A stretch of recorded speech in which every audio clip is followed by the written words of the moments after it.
Allô Marie, c'est Philippe qui vous écrit aujourd'hui. Il hésite à prendre un forfait 5G. Il se demande si ça vaut franchement le coup. C'est vrai que tous les opérateurs sont en train un peu en ce moment de lancer leurs offres 5G. Donc beaucoup de consommateurs comme Philippe se posent la question. Alors la 5G, c'est le réseau du futur, censé nous proposer des débits très supérieurs à ceux de la 4G, sauf que plusieurs associations de consommateurs mettent en garde. La CLCV publie ce matin un communiqué dans lequel elle affirme qu'il est urgent d'attendre. Il y a quelques jours, c'était l'UFC-Que Choisir qui passait à peu près le même message. Alors que reprochent-elles, ces associations, aux opérateurs ? Eh bien, de présenter des cartes de couverture imprécises et de laisser entendre que la 5G est déjà déployée partout, alors que ce n'est vraiment pas le cas. Certains départements seront bien couverts, d'autres pas du tout. C'est seulement en 2030 qu'on aura un déploiement partout en France dans 10 ans. Donc la première chose à faire, c'est déjà de se renseigner sur votre zone de couverture. Déjà, si vous pouvez avoir la 3G ou si vous avez le téléphone qui passe, franchement, ce sera pas mal parce que vous êtes quand même nombreux à nous appeler. Alors à nous appeler parfois d'un téléphone fixe en nous disant que vous captez pas.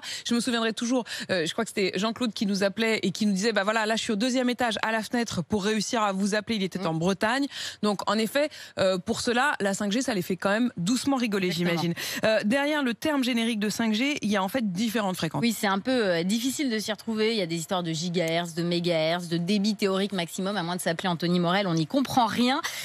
Donc, ce qu'il faut retenir, c'est qu'en fait, derrière la 5G, il y aura différentes fréquences. Certaines qui permettront d'avoir effectivement un meilleur débit que la 4G, mais d'autres pas du tout. Les consommateurs risquent donc de ne pas s'y retrouver, d'autant plus que les forfaits sont souvent 5 € plus chers et qu'il faut en plus s'équiper d'un smartphone compatible, donc c'est quand même un budget.